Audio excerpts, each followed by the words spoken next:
मोरारजी देसाई का जन्म 29 फरवरी 1896 को गुजरात के भदेली गांव में हुआ था।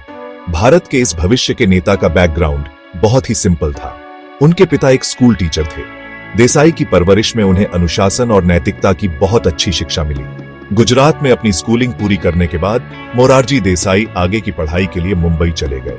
उन्होंने विल्सन कॉलेज से साइंस में ग्रेजुएशन किया।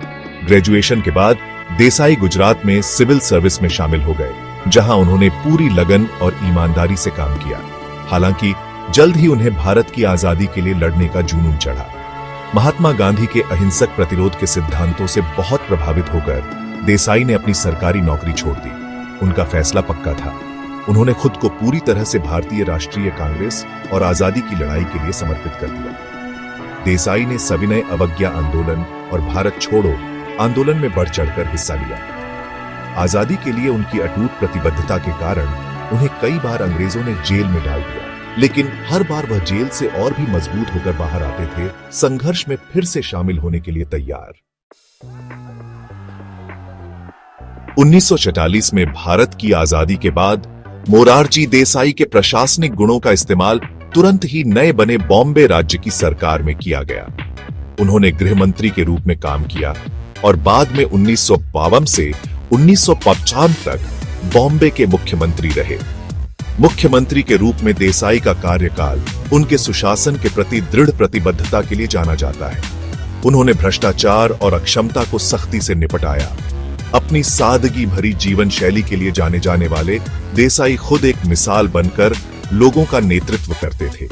उन्होंने फिजूल खर्ची से परहेज किया और अपने साथी राजनेताओं से भी ऐसा ही करने का आग्रह किया। बॉम्बे में उनके समय में कई प्रगतिशील सामाजिक सुधार भी लागू किए गए। देसाई शराबबंदी में बहुत यकीन रखते थे और उन्होंने इस नीति को बड़े जोश के साथ लागू किया।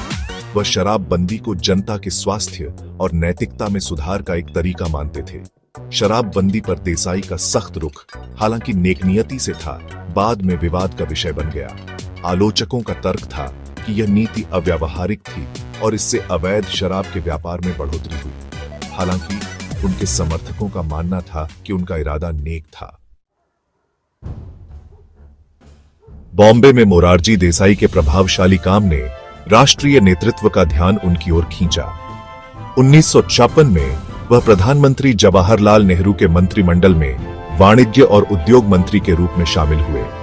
उनके कार्यकाल में नए आजाद देश में औद्योगिक विकास और व्यापार को बढ़ावा देने के महत्वपूर्ण प्रयास किए गए। देसाई की